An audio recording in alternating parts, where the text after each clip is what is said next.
You're listening to The World at 8 with Lynn Mozart.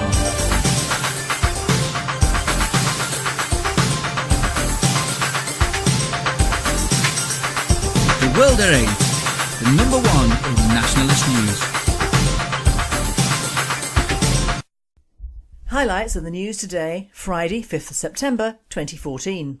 Ministers have put Britain's military strength at risk by bungling defence cuts, damning Commons report reveals. UK to contribute 25% of NATO's 4,000 strong rapid reaction force to counter Russian threat. UKIP councillor Roger Lord quits party in anger at being trampled on to make way for Douglas Carswell. Outrage as West Sussex College serves up halal meat without telling students, just because it's cheaper. Salafist Muslim group forms Sharia police patrol in Germany. First German shipment leaves for Iraqi Kurds. Thought for the day, truth or dare. And finally, goodbye Joan. UK news. Ministers have put Britain's military strength at risk by bungling defence cuts, damning Commons report reveals. Ministers have been accused of putting Britain's military at risk by bungling money saving army reforms. The respected Commons Public Accounts Committee said it was astonishing that the Ministry of Defence failed to consult the head of the army fully before pushing ahead with deep cuts to regular forces. It also failed to give proper consideration to whether it was possible for reservist numbers to be almost doubled by 2019, and it managed to squander millions of pounds through a flawed deal with Capita. The verdict, delivered in the cross-party committee's report on the controversial Army 2020 programme, comes as the NATO leaders gather in Wales for a key summit. The scheme is intended to save more than £10 billion over a decade by cutting 20,000 personnel from the regular army and increasing reservist strength to 30,000. But the National Audit Office, NAO, has suggested that the recruitment target could take 6 years longer than planned to hit. World at 8. Only in the UK could the real armed forces be cut to the quick, whilst trying to encourage amateurs to go to war when they have to work full-time in Civvy Street. I don't see how this can achieve anything other than reducing our capacity to defend our own doorsteps.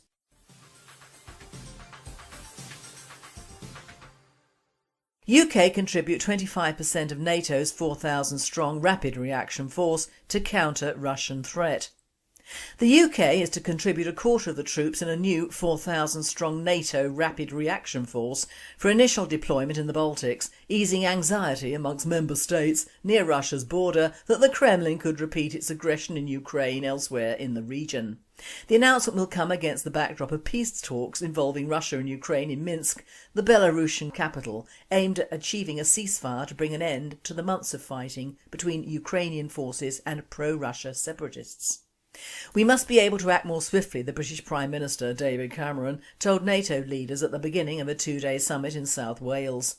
I hope that today we can agree a multinational spearhead force deployable anywhere in the world in just 2 to 5 days. World at 8. Notice he hasn't been too quick to help the Christians in Iraq or Syria, has he? We really need to keep out of this one though. It really is not the business of us, the UN or NATO. Ukraine means nothing to them in reality.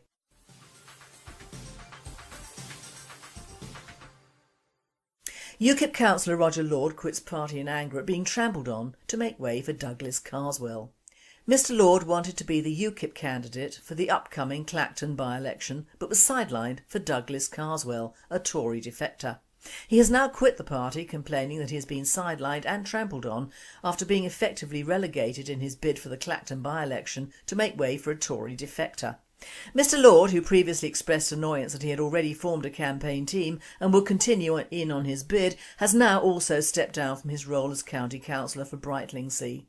World at 8. Farage at power building yet again and proving that his people mean nothing to him compared to the money and voters the other guy will bring in. When will we wake up?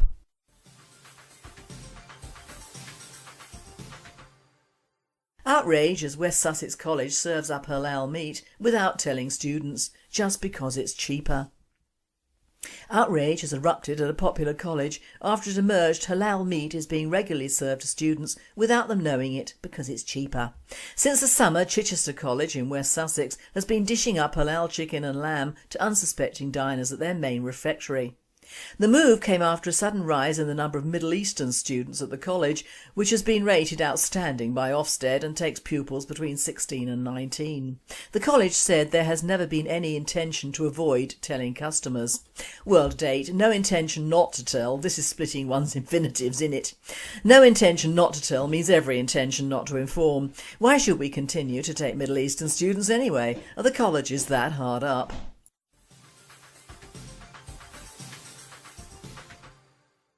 European news. Salafist Muslim group forms Sharia police patrol in Germany. Mainz, Germany. Small groups of hardline Salafist Muslims have been patrolling the streets of a German city, hoping to influence and recruit young people, police said. The groups were seen in the western city of Wuppertal, wearing bright orange reflective vests with Sharia police on the back.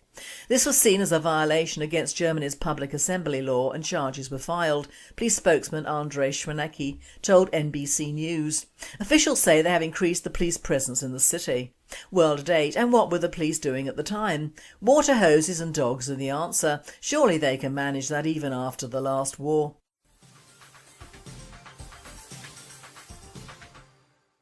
Spain opens door to ban on burqas. Spain's Interior Minister Jorge Fernandez Dias on Wednesday said the Spanish government would consider including a ban on burqas as part of a packet of planned new security reforms. Speaking at a press conference, Dias said that the ban on burqas could be included in the final version of Spain's draft citizen security law, Spain's 20 Minutos newspaper reported. The draft bill, yet to be passed in the country's parliament, already includes provisions banning people from hiding their faces in demonstrations, Dias noticed. World news. First German shipment leaves through Iraqi Kurds. The first shipment of German supplies has been sent on its way to support Kurdish forces in northern Iraq, a Joint Operations Command spokesman said on Thursday. The military equipment travelled from Oran an der Müritz to Leipzig Thursday morning and was loaded onto an Antonov aircraft that will depart during the flight for Erbil, the seat of the Kurdish government. Shiites, Kurds and Sunni leaders are currently in negotiations as how to best form a new government in Iraq. The German military had already sent out humanitarian aid in August to displaced people in northern Iraq. The stop in Baghdad was not required on that occasion. Combat helmets, body armour and equipment for mine detection have also been delivered to assist in the fight against terrorist Islamic group ISIS. A date has not been set for the delivery of German weapons into the combat zone, though officials say it will happen in September. World date. Oh, so no saving of the Christians there then, just the Kurds. Lovely.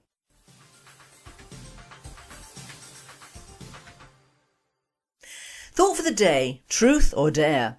Do the warmongers, the bankers, the establishment and the nationals ever print or say the truth? Or what is at the heart of many of the most serious problems facing the UK and the rest of Europe? In a word, no, niet, nada, non and more no's. It has become endemic that in the West we print what will satisfy, intrigue or confuse the public, and not necessarily in that order. We are quite used to seeing small articles or even smaller TV snippets on rapes, murders and worse, and most of us just think, yep, another immigrant at it again, although the reporters rarely, if ever, give us nationalists the satisfaction at first. Take the latest beheading. Of course a Muslim did it, it is their signature, and he was probably told by Muhammad to kill the poor old person, and to make matters worse, he may well get away with it because of his religion and the Western attitude towards Islam, which is frankly gut-wrenching at best. To say nothing of the human rights of this retard, which will count more than the right to live out an old age for his victim. In fact, as quoted on one website, the arrested man is currently in hospital. Police will decide after he's been treated when he can be interviewed. I would interview him all right. He's well known around this area, so he is a Muslim madman. Lovely. Only in England would this happen. Any other country, if he'd been non-Muslim, he would have been killed on the spot. No police, no hospital and no news. In fact, in China, Russia or Japan, it wouldn't have mattered what or who he was after killing an old lady. He would have been shot. The problem with this crime is that, similarly to the Lee Rigby killing, it occurred in an enriched area of London, which, if truth be known, practically the whole of London nowadays. Can you see the headlines, if in the States? Asian man shot after murdering old lady. Yup, that's the way to do it. In fact, our police are the only police in the world who are not armed on most occasions, and this with the deliberate withholding of the means of ordinary people to purchase and own licensed guns. It is a move to remove any means of self-defence for the general population, should, or if, when the Shiite hits the fans. Don't take any notice of the salutary tales from the US on the safety of not being armed, because it just ain't true.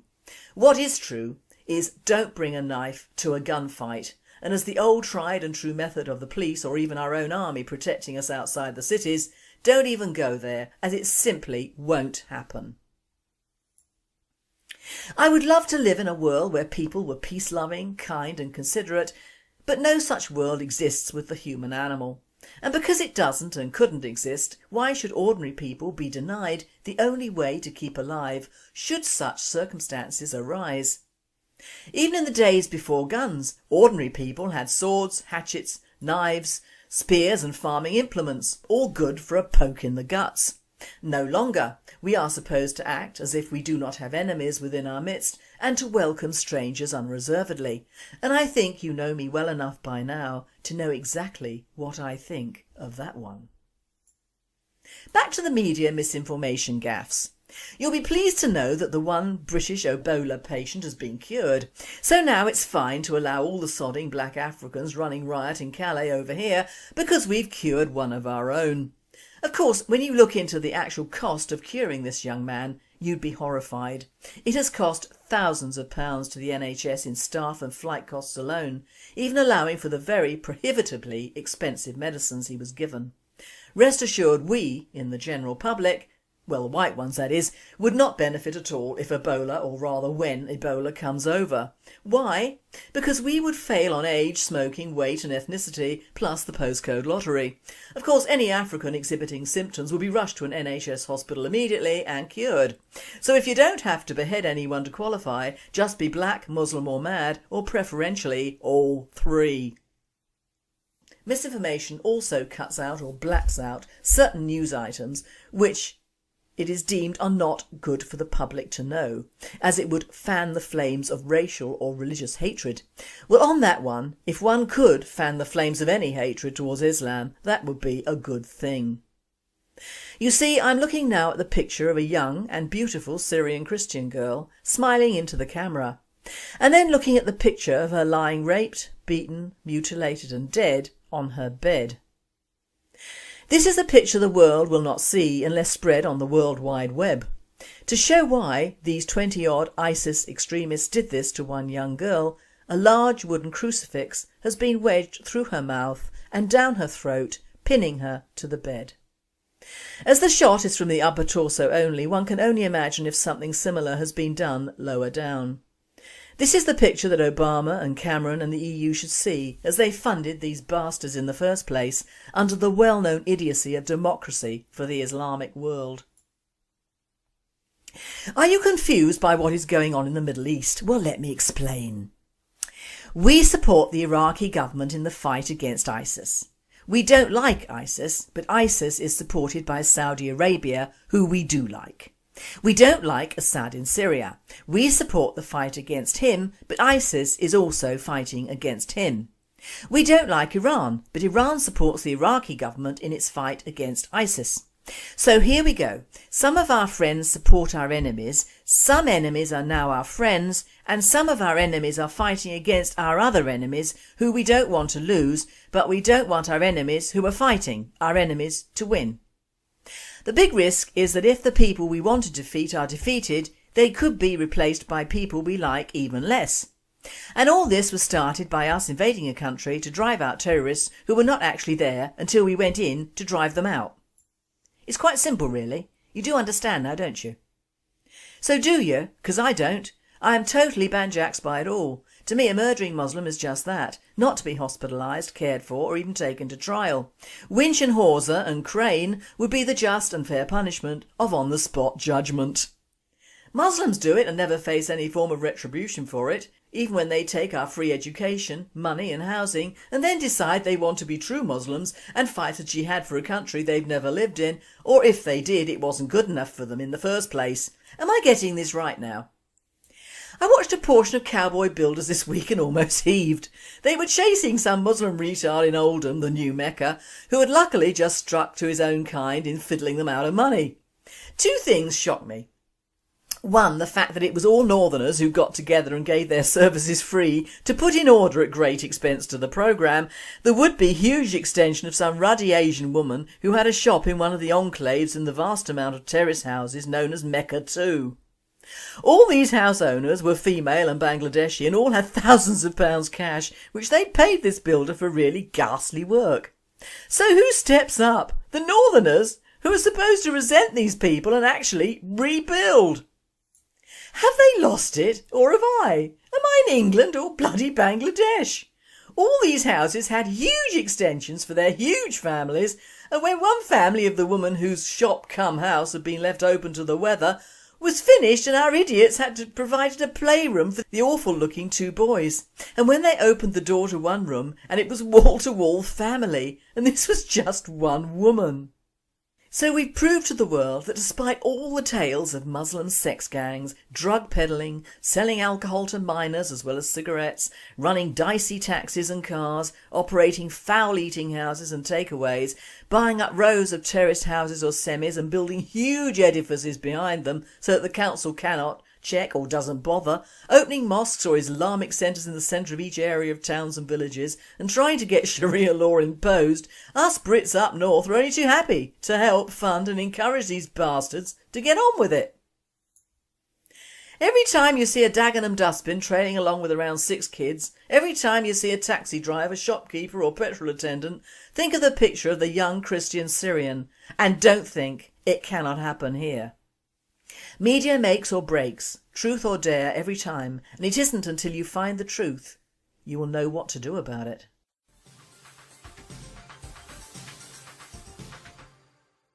And finally, goodbye Joan. Today we say goodbye to comedian Joan Rivers. She died Thursday 4th of September at the age of 81 of complications following surgery on her vocal cords. Miss Rivers was not the first female comic to become a household name. Phyllis Diller and others went before her, but she was amongst the first mainstream funny women to go dirty. Miss Rivers has entered show business in the 1950s over the objections of her parents, Jewish immigrants from Russia, who had sent their daughter to Barnard College, the all-women's school not known for producing raunchy comediennes. She would later poke fun at her heritage. A Jewish porno film, went one joke, is made up of 1 minute of sex and 6 minutes of guilt. And to show nothing and no one was above her wit, in 1986 Joan said of her beloved Edgar at Caesar's Palace in Las Vegas after his death, "My whole life has been so horrendous this year. Thank God my husband left in his will that I should cremate him and then scatter his ashes in Neiman Marcus. That way he knew he would see me 5 times a week." Goodbye Joan, your wit will be missed. You've been listening to The World at 8. I am Lynn Mozart and I and the team at World at 8 and Radio Britain wish you all a very happy and a very safe weekend. Strong rapid reaction force to counter Russian threat. UKIP councillor Roger Lord quits party in anger at being trampled on to make way for Douglas Carswell. Outrage as West Sussex College serves up halal meat without telling students just because it's cheaper. Salafist Muslim group forms Sharia police patrol in Germany. First German shipment leaves for Iraqi Kurds. Thought for the day, truth or dare. And finally, goodbye Joan. UK news. Ministers have put Britain's military strength at risk by bungling defence cuts, damning Commons report reveals. To save more than £10 billion over a decade by cutting 20,000 personnel from the regular army and increasing reservist strength to 30,000. But the National Audit Office, NAO, has suggested that the recruitment target could take 6 years longer than planned to hit. World at 8. Only in the UK could the real armed forces be cut to the quick whilst trying to encourage amateurs to go to war when they have to work full-time in Civvy Street. I don't see how this can achieve anything other than reducing our capacity to defend our own doorsteps.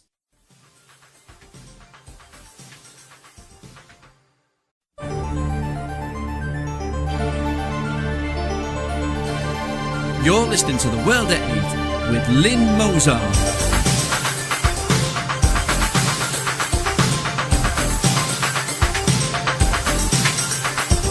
World at 8, the number one in nationalist news.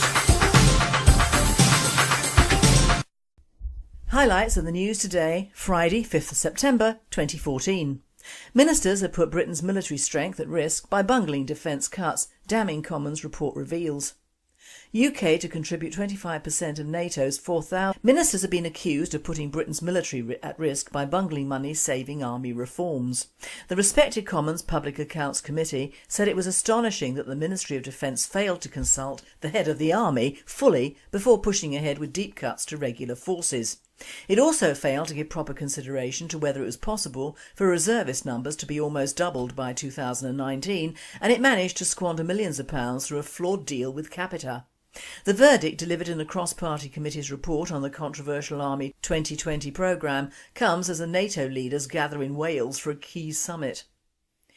The scheme is intended. UK contribute 25% of NATO's 4,000-strong rapid reaction force to counter Russian threat. The UK is to contribute a quarter of the troops in a new 4,000-strong NATO rapid reaction force for initial deployment in the Baltics, easing anxiety amongst member states near Russia's border that the Kremlin could repeat its aggression in Ukraine elsewhere in the region. The announcement will come against the backdrop of peace talks involving Russia and Ukraine in Minsk, the Belarusian capital, aimed at achieving a ceasefire to bring an end to the months of fighting between Ukrainian forces and pro-Russian